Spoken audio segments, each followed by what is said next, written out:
Hello, good people. Today I want to talk about something that I hear coming up a lot, and you must hear that coming up a lot. Also, I want to talk about the accusation or the theory or the thought that Israel is a colonial state. And I want to first tell you what I understand to be the arguments for that notion, and then I want to tell you why I do not believe that this is the case. The reason that I want to start with presenting the arguments for the theory that Israel is a colonial state is that I really want to come at this in a, let's say, good faith angle, right? I want to represent the case as the opponents of Israel really see it, and then try to debunk it. So let's get right into it. The first case, the first claim is that Israel is a settler colonial project. Now, what does it mean, settler colonialism? It means that basically you send settlers over somewhere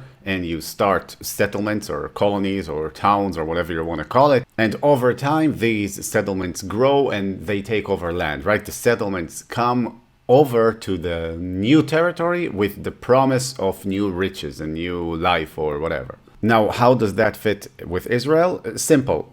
The Jews who came to Israel and who established it, and to some extent, some of the Jews who still come to Israel to this day, have come from European nations. Not all of them, but many of them did. They came to get themselves a better life. They came financed by their allies, their Jewish allies, right, in the Western world primarily. And all this is why people think that this is similar to settler colonialism, like what happened in the Americas most famously, right, where settlers are coming over to this new land to start a new life and get better life. And yeah, so that's point number one. I will return to it shortly. The second point why people think that Israel is a colonial state is the fact that it's a Western ally, or what they would call a Western, I don't know, base, a Western base in the middle of the Middle East or something like that. Now, why would they say that? Well, because it kind of is, right? Israel kind of is a Western ally.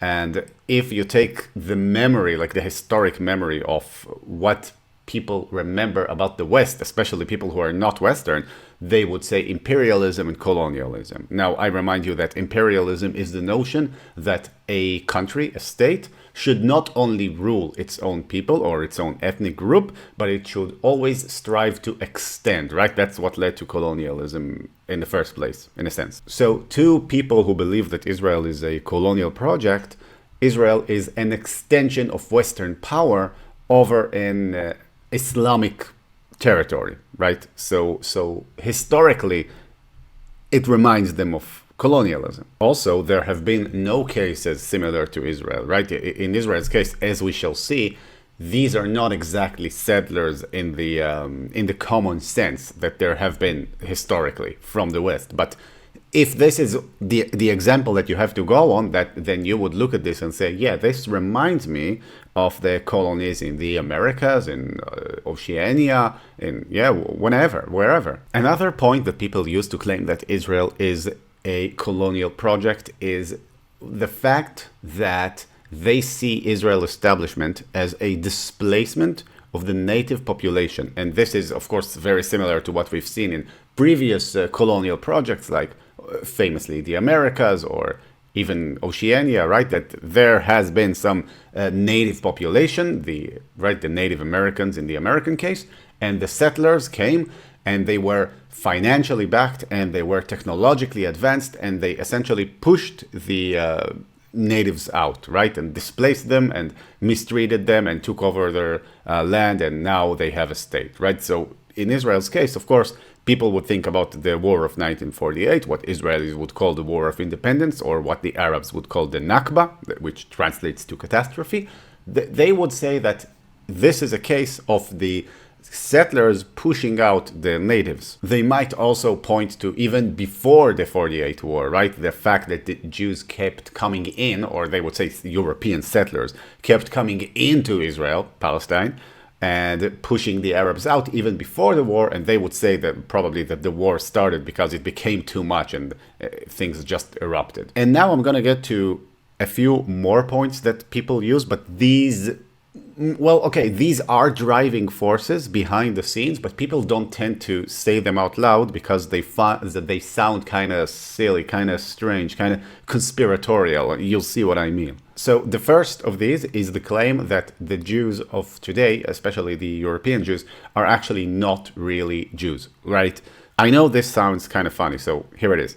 When the Jews themselves call themselves Jews, what they mean is that they are the continuation, the inheritors, the cultural and spiritual and genetical and actual inheritors of the Israelites, right, from the biblical stories. If we accept these, then these people are indeed indigenous to the land of Israel, to what is called Palestine. However, many people do not accept this. They would claim that the Jews of today are not the inheritors of the Israelites. Now, this could have several reasons, and I will list some of them. The first is what's called the Khazarite theory. This theory claims that the Jews of today, especially the European Jews, are not really the descendants of the Israelites or the cultural inheritors of the Israelites, but in fact, they are, how shall we say, the descendants of the Khazarites, who were like a tribe that sat in Ukraine, and at some point they converted to Judaism, right? So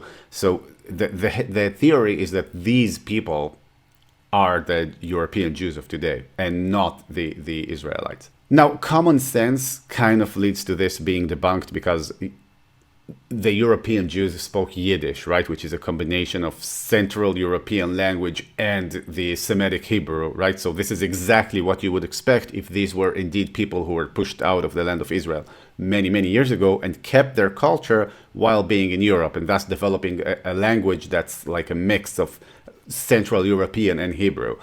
So the Khazarite theory makes no sense. There is also no genetic confirmation of this, which, by the way, many of the people who believe that Israel is a settler colonial state believe that DNA tests are illegal in Israel, and that the reason they're illegal is so that the world doesn't find out that the Jews in Israel are actually Khazarites and not Israelites. So this is theory number one. Another theory that claims that the Jews have no right to this land is, okay, so we can go at this from the Christian perspective or from the Muslim perspective. I'll prefer to take it from the Muslim perspective because it's more prevalent.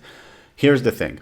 The Muslims do believe that there were Israelites who were led by Moses, who came out of Egypt, right? It doesn't matter like if you actually believe this. I assume that you're not Muslim, but I assume some of you also are.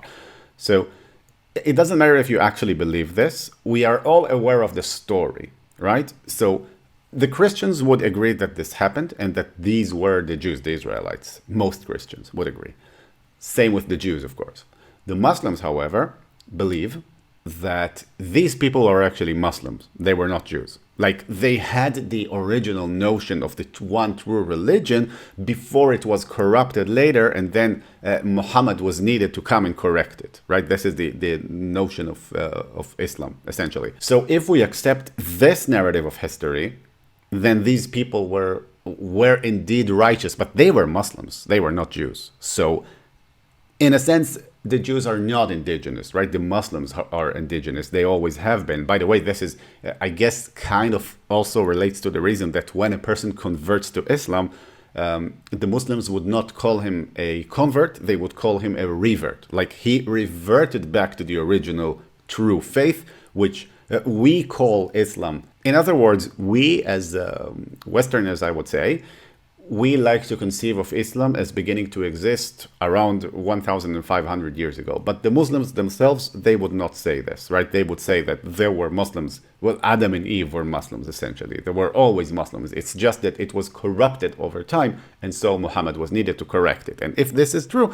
then the Jews cannot inherit the Israelites because they have everything wrong, right? The Muslims are the true inheritors of the Israelites.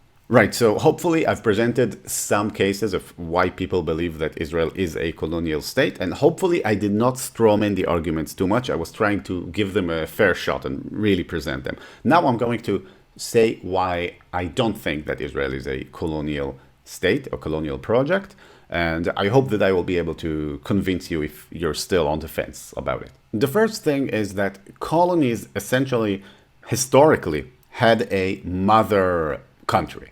Right? Like, for example, the 13 colonies had the UK as a mother country, right? The ancient Greek colonies in Italy each had their metropolis, right? Metro, mother, polis, city. That's essentially what this word means. So they all had their metropolis. Essentially every colony ever, right? You could say whose colony is this, okay? Now, Israel does not have a mother country. I do realize that many anti-Westerners would say that maybe the US is the metropolis of Israel, or maybe it used to be Britain and then it became the US, right? But in truth, really, the Israelis don't have a mother city, a mother nation. So they were not really sent in the strict sense. They were not really sent to conquer or to capture a territory by a particular nation. I know that many Arabs would probably say that the British sent them, right, with the Balfour Declaration, but that kind of omits the fact that the Jews actually fought the British.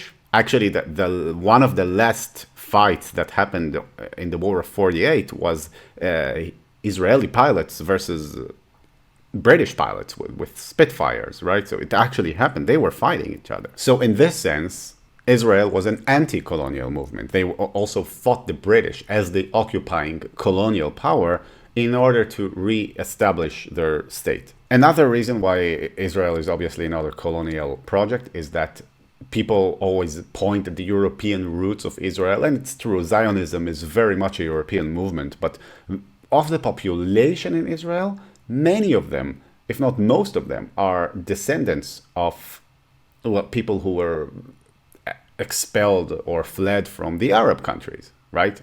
Essentially, people who came from Iraq, from Algiers, from Egypt, from Syria, right? People came from all over the Arab world to Israel, Jews. Here's another reason why I do not believe that Israel is a colonial project: the fact that it's a country made up of refugees, not of colonists, not of settlers. It's made out of refugees. The vast majority of the people who immigrated to Israel came there because literally no one else wanted them. And in many cases, Israel was not even their first choice, right? Many people who could make it into the US, for example, did. There were quotas, no one would take them, and they literally fled for their lives. And Israel was their only option, and Zionism was the movement that saved them. Now, I guess that if people want to dispute this, they could say that there were also refugees to the Americas, right? Maybe people fleeing religious persecution, but that really isn't the same as far as I understand it, because Israel was meant as a safe haven for the Jews, and the movement of Zionism was a safe haven for the Jews. And this also connects to my next point, that the Israelis, so-called settlers, didn't have anywhere to go back to, right? They couldn't move like from the 13 colonies back to the UK, or from Brazil to Portugal, or like they could not escape anywhere. This was where they had to make their stand. They had no other place to go. Also, they were not motivated by imperialism or economic gain, or anything to capture a specific resource like most historical colonialist powers were, right? If you start a colony somewhere, it's because you want more power, you want more resources or more economic gain. Now, you could argue that the Jews did pursue political power by actually establishing a state, right? Because a state is, by definition, political power. But I wouldn't say that it's the same as imperialism, because it's not like you already have a place and you're trying to capture other places. And now we come to the actual place, right? The discussion of the place, Israel, the land of Israel, Palestine. The Jews have a connection to Palestine, to Israel, okay? They do have a connection to that place that other colonial projects, historically speaking, did not have. For example, even if you completely disregard the Bible, and even if you believe that the Jews are actually Khuzarites or whatever, they still have at least a ritual connection to the land of Israel, right? They always face there when they pray. It's their Qibla. If you're a Muslim, you would realize this word, right? You would realize that it's like the direction of prayer. Jerusalem and Zion are always in their prayers and have been for thousands of years. Their stories are about this particular piece of land, right? So even if they're not really from there and they're all hallucinating, they still have at least a ritual connection. And if we grant that the Jews are the descendants of the Israelites, which is what most Christians would grant, right? They would also have to admit that not only is there a theological connection, there is also a historic connection, right? We know that there has been kingdoms of Israel and kingdoms of Judah and the United Kingdom of Israel. Well, we're not certain about the United Kingdom yet, but we do know that there was a House of David. We did find some historical documents that talk about the House of David and the kings of Israel and the kings of Judah. So we know that this was there. And we know that the Jews were there. They had two temples. Again, if you're a Muslim, maybe you do not believe this, but there were temples there. We know about the history of what happened when the Macedonians came, and then the Romans, and then the second temple was destroyed. And we know before that about the Assyrians who destroyed the kingdom of Israel and the Babylonians who destroyed the kingdom of Judah. We know all this. So it could be claimed that the Jews are indigenous to Israel. And indeed, many Jews do claim that. And I see truth in that claim. It's not a weak claim at all. And again, this is not common colonialism. But again, there wasn't a case like Israel. There is no other case of a people who have been expelled from their homeland for so many years coming back and reestablishing a sovereign political power. So now I just want to reference again, why do people believe this, right? And not just what the reasons are, like what the arguments are. I want to talk about what the influences are. Why would people believe such a thing? So I guess that one of the reasons is that Israel today is strong and rich, and it's hard for people today to imagine that this is a nation of refugees, that like the most stricken and poor and emaciated people on the planet created this state from nothing, basically. It's hard to believe that, and so it's easier to believe that it's always been backed up and propped up as a colonial project of the West. Another reason that people might think that Israel is a colonial project is that the Zionists themselves talked about Israel and about their Zionism in colonial terms, because they were talking to the Westerners. They were trying to get backing from the Westerners, and so they needed to speak in Western terms. So they spoke in terms of colonialism, in the same manner that the anti-Israel movements today want to talk to the West, so they speak in Western language, which is today in anti-colonial terms. So, all these talk about colonialism. On the Zionist side, it was just a cynical attempt to harness the West. And also on the anti-Israeli side, today, it's also a cynical attempt to harness the West. So that's another reason. Another reason is that, to my understanding, especially in the Arab world, but probably also on the Western world, when people examine the history of the Israel-Palestine conflict, they put too much emphasis on the Balfour Declaration of 1917. I'll just do a quick recap for you people who don't exactly know what that is. Essentially, it was the document that the British government put out that said that they intend to establish a Jewish state in what was called Palestine then. But of course, it was called Palestine as a geographical area, right? Not as a sovereign place. And also Palestine back then also included Jordan. And then in 1922, it was split between Transjordan and Palestine, okay? And is what is today Israel. So the Balfour Declaration indeed makes us see a picture in which there was a sovereign, strong colonial power, the UK, that said that it's going to establish a Jewish nation in Israel, right? So, right, that's settler colonialism. But actually, the Balfour Declaration was one of three promises given to three different groups that all contradicted each other, right? There was also a promise to the French, or what's called the famous Sykes-Picot Agreement. There was also a promise to the Arabs to revolt against the Ottomans back then. It's called the McMahon-Hussein Correspondence. So really, the Balfour Declaration shouldn't be emphasized so much. I mean, it is a very important document, and it was the basis of the mandate of Palestine. Like, it was the legal basis of giving the British the stewardship over the land. But they really reneged on it, right? Because they split Transjordan from Palestine, and then they wanted to, well, the UN wanted to split it again, right, with the partition plan. And in fact, the British were also backing the Jordanians. Like, during the 48 wars, the British officers were leading the Jordanian Legion, right? And of course, there were the white papers in which the British actually fought against Jewish immigration to Palestine in order to placate the Arabs. So it really wasn't like the situation in 1917, when the Balfour Declaration was issued, did not go on until 1948. There were many changes, and the British became, well, let's just put it this way. They made the establishment of Israel harder, not easier. They were, of course, the force that started the process, but they reneged on it pretty quickly. So I hope this put some context into this whole discussion for you guys and gals. I hope you found this helpful, and well, I'll see you again soon. Thank you for watching. Let me know if you have any questions or any other topics that you would like me to cover like this. And that's it. See ya.